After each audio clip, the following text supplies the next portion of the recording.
Boker Tov. I'm very excited to see you today on Zoom. I'm recording this class for my friends of Lealot who are following the regular class on parenting. So this week is a little bit special. We're doing everything on Zoom and I'm sending you the replays, but I'm very excited to get to learn with you. So we were going to dedicate this class.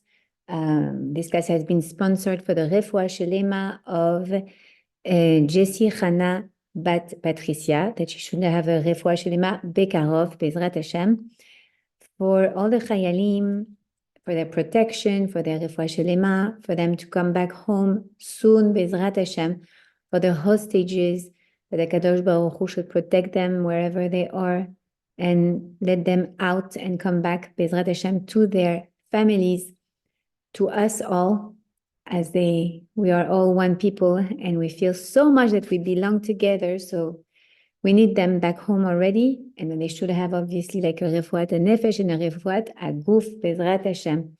And also for the refuat shelema of our dear friend, Yosef Ishai ben Daniel Miriam and Yirmiyahu ben Devorah, Shira Yafa bat Sarah, Taliakov ben Sarah, Idon Shalom ben Sarah, and all the Cholim of Am Yisrael. Amen. Okay, so now we're just going to read the 3 Tehillim that we have the custom to read during the war for the protection of all Am Yisrael and of our Chayalim and Chatufim. הנצר מזמור לדוד יענך אדוני ביום צרס, ישגבך השם אלוהי יעקב. ישלח עזרך מקודש ומציון יסעדך, יזכור כל מנחותיך ועולתך ידש נסלה. ייתן לך חלבביך וכל עצתך ימלא. נרננה בשבועתך ובשם אלוהינו נדגול, ימלא אדוני כל משאלותיך. עתה ידעתי כי יושר אדוני משיחו, ירנהו משמי קודשו בגבורות ישע ימינו. אלה ברכב ואלה והסוסים, ואנחנו בשם אדוני אלוהינו נזכיר, המה קראו ונפלו, ואנחנו קמנו ונתודה לאדוני יושר המלך ירננו ביום קרינו. Then number 121.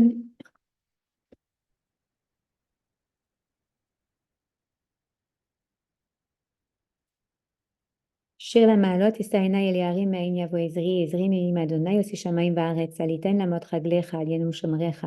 הנה לא ינום ולא ישן, שומר ישראל, אדוני שומריך, אדוני צילך על יד ימינך. יומם השמש ויככה וירח בלילה, אדוני ישמורך מכל רע, ישמור את נפשך, אדוני ישמור צאתך ובואך מעתה ועד עולם. And last but not least, קוף למד, שיר המעלות ממעמקים קראתיך אדוני. אדוני שמעה וקולי תהיינה אזניך קשובות לכל תחנוני. אם עוונות תשמריה, אדוני מי יעמוד. כי עמך סליחה למען תברא. קיוויתי אדוני קיוותה נפשי ולדבר אוכלתי. נפשי לאדוני משומרים לבוקר, יאחל ישראל אל אדוני.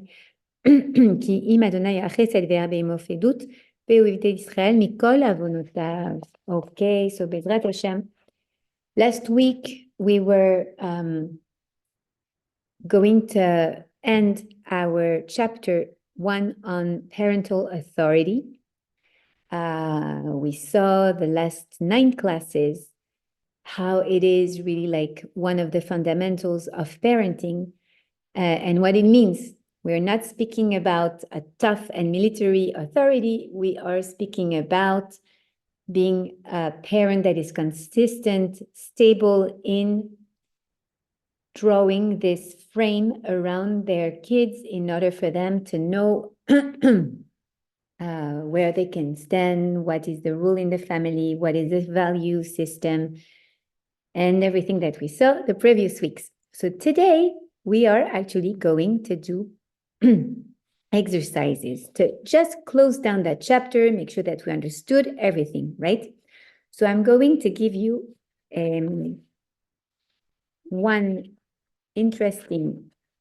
four different exercises. The first one is in order for us to put ourselves in the shoes of our kids, right? In order to understand how our kids feel when they are with us and how it is so important to understand the concept of parental authority. So first we are going to do this exercise that is supposed to bring you to understand the sensation of the kid confronting the incoherence and the instability of his parents, right? So imagine that it's your first day at work and your manager comes to you and she's in charge to give you directives and directions to train you, okay? You are going to spend most of your time working in team with her, right? And she gives you instructions. But in the middle of this training, she keeps on giving you instructions that contradict itself. You have a very special presentation to give back on Tuesday, and then she changes. Finally, it's Wednesday, and then she changes again. Oh, it's going to be maybe Monday, okay?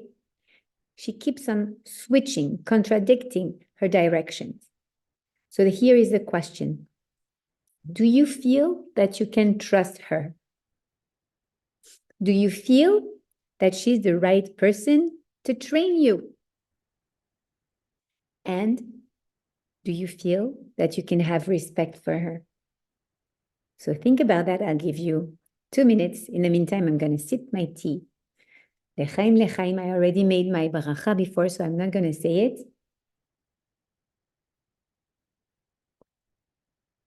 So what do you think? Can you trust her if she's contradicting herself all the time? Can you trust her if her directions keep on changing, if she's not coherent and stable? Can you even respect her? That's something interesting, huh? Obviously not. And we saw why during the previous classes. Go back to the previous replays if you want to know why. Now, second exercise. What to do as a kid. How does a kid feel when he is facing an aggressive way of applying authority? So, again, imagine, right? You're in a situation in a company where the first week you send messages to clients forgetting to put your manager in CC, in copy. She comes to you and she explains to you that you have to put her as a copy in all your emails, okay? Any emails that goes out of your computer towards a client, she should be copied. So you listen to her instructions, right? You do as she says. She's your boss, she's your manager, and you're working as a team with her, right? So you say, you do as she says. But the problem is what? Is that mistake happens, right? And after a few weeks of training, you send a message, you answer back a message to one of your clients, and you forget to put her as a copy. This time, she runs into your office and she screams in front of everyone, right, in public. I told you to put me in copy of all your emails that go to clients. Don't you understand? Are you stupid or what? Don't you understand that people who do this kind of mistakes are not supposed to stay in this company? And she starts like screaming and insulting you, right? Are you doing it on purpose? Like, what are you doing? Are you stupid? Okay. Imagine in front of everyone, just because you made a mistake. It happens, right? You didn't respect her rules once. So how do you feel about it? Do you feel secure in this company? How do you feel when you are next to your manager? Does it make you feel in confidence with her that she reacted like that in front of everyone, insulting you, reacting with, she lost it, she really lost it? Do you feel humiliated, maybe? Do you feel like you want to cry? Definitely, how does it affect or impact your self-confidence? Right? So I'm going to let you answer those little questions, sipping again my delicious tea. You can put pause on that video if you need a little bit more time. And then now we're going to discuss a little bit. Definitely, as a parent, we don't realize because we go with our own emotions. We feel like, what? Like he didn't respect my rules. He's going to see who's the boss, right? But do we realize what the impact is on our kid?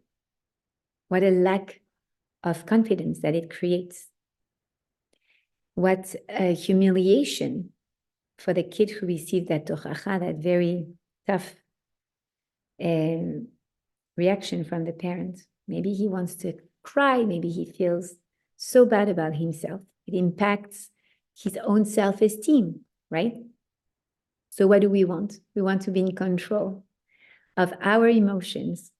We want to make sure to know how to apply the discipline, like we did in replay number 9. You can watch last week's video, okay? Now, third exercise. When the authority triggers a power struggle. Ooh, that's a big one. So imagine you are now in this company and you've been in this company for a long time, okay? And honestly, like you realize that your amount of work and the time that you dedicate to your work is not worth the salary. You are working so much. It's so intense. Even when you come back home, you have to still like answer back the emails at 11 p.m. Like it's a crazy amount of work and of stress, right? And the salary has not improved since you were just an intern in the company. And you heard that in this company, we can go and let's say negotiate, right, with a manager. You heard that other people started like complaining to the manager about their salary. And what happened? They got a better salary. They started complaining about the situation and they got a better salary. So what are you going to do?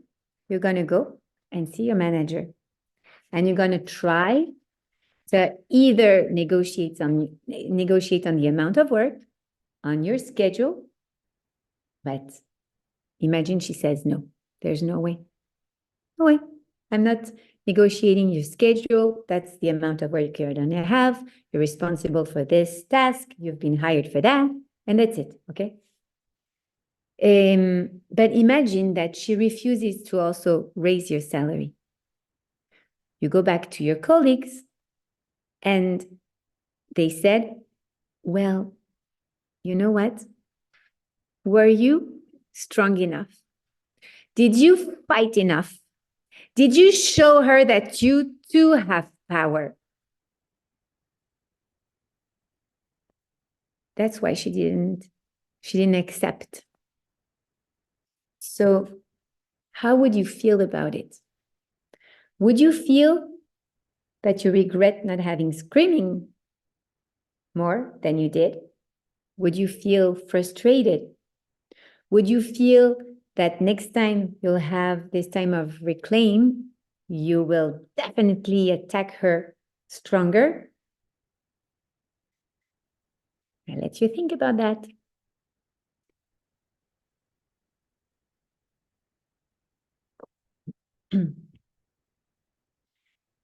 Let's speak about the parallel with our kids. When your kid knows by hearing his siblings that when one of the siblings does a tantrum, she or he gets out with whatever he or she wanted. You know what? Next time this kid comes to ask you for something that he feels he deserves, that he feels he needs to reclaim, what is he going to do? If he speaks to you nicely, Mommy, you know, I would love to have half an hour of, I don't know, like a a TV show or something like that.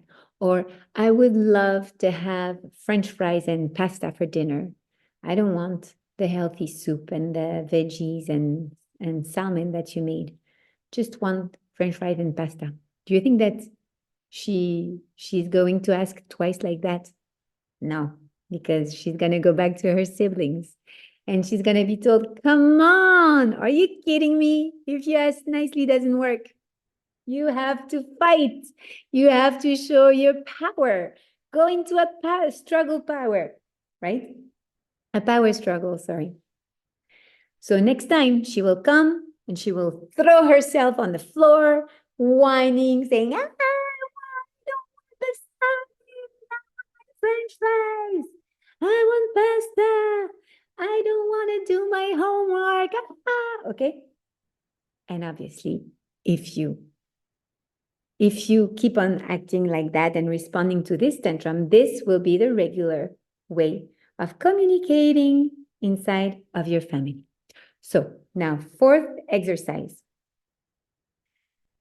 Okay, so now we are going to explore another exercise that is linked to not respecting the commitments that we took, right? So imagine again, you're in a company and your manager who hired you, she told you that in this company, every 6 months, there is a raise of salaries of about 2%.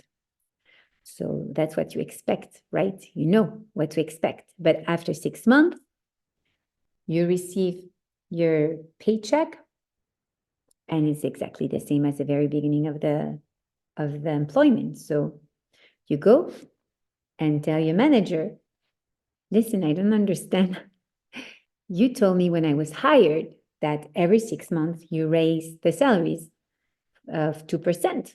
So I was expecting my paycheck to be raised, right? But she says, yeah, I told you that, right? But I didn't tell you that it was systematic. Actually, it depends.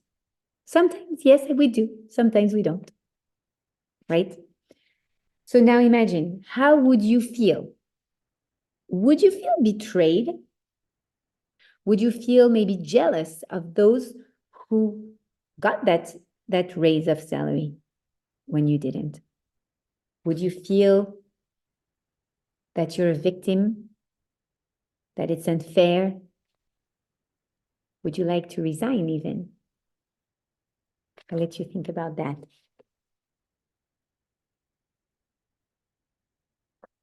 And if you need to pause that video to answer, pause it. And let's discuss it in a parenting perspective. When you define your rules, right? We spoke about those 7 to 10 rules that are like Torah Misinai, that you're not flexible about it. Whatever happens, that's how it happens. And it has to be like that. But also, we're not speaking about only those rules, even the smaller rules, even the things you committed to.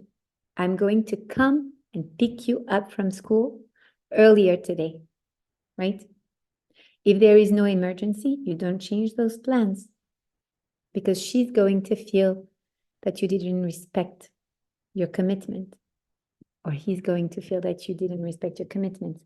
If you say, when you finish every time you finish your plate, you have a dessert, you're allowed to have a dessert, then every time she finishes or he finishes his plate, they're entitled. What you committed to, right? Or every time you have an A in math, you are earning like, I don't know, like $2, right? Or $10, or you're allowed to go with your friend or invite a friend for Shabbos or whatever it is. Then you have to follow this commitment. Why? Because this is creating your relationship with your kid, the trust that he has in you. And not only with you, but with the rest of the world, actually. So it's very important, not only with the rest of the world, but with himself, meaning that when he sees his parents respecting their commitments, this is how he will also respect his commitments. And you're offering him a big favor doing that. Why? It's a big gift, because naturally he will learn to be someone we can rely on. He will learn to be someone who is on time, who respects his commitments. It will be good for his personal life. It will be good for his professional life. So let's do it. Let's put a little bit of consistency in what we do, okay? So next week, we will speak about affection. We will start affection, right? I just want to go into a few points to close down that chapter on parental authority. So we said that anger should be on the face. We should look like angry, like that, you know.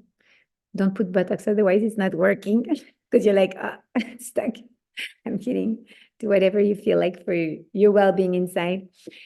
But it should never be in your heart. So anger on the face with expression like that, or like that if we can't frown, but never in the heart. Second, we have to try to avoid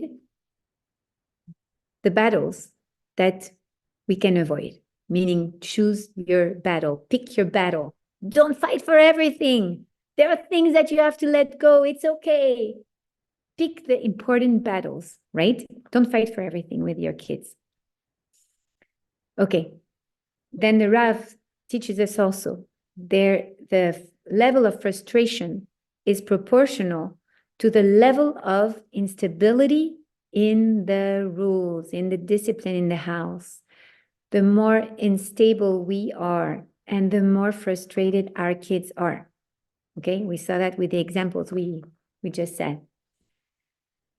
We have to multiply the opportunities to see our kids obey in order to make them feel good about that.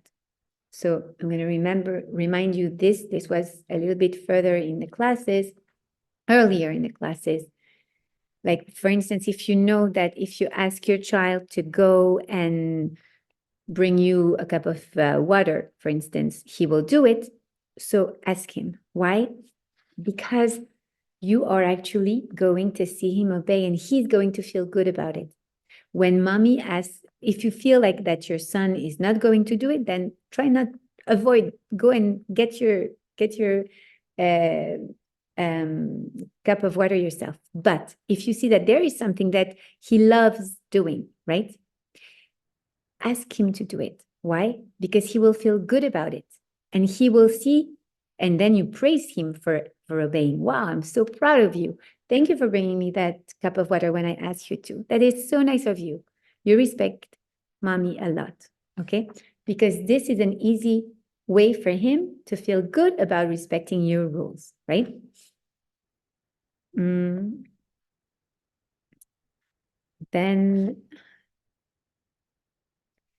yeah, another beautiful thing that the Rav tells us is that if HaKadosh Baruch Hu chose us to be the parents of our kids, of that specific kid, you are the parent.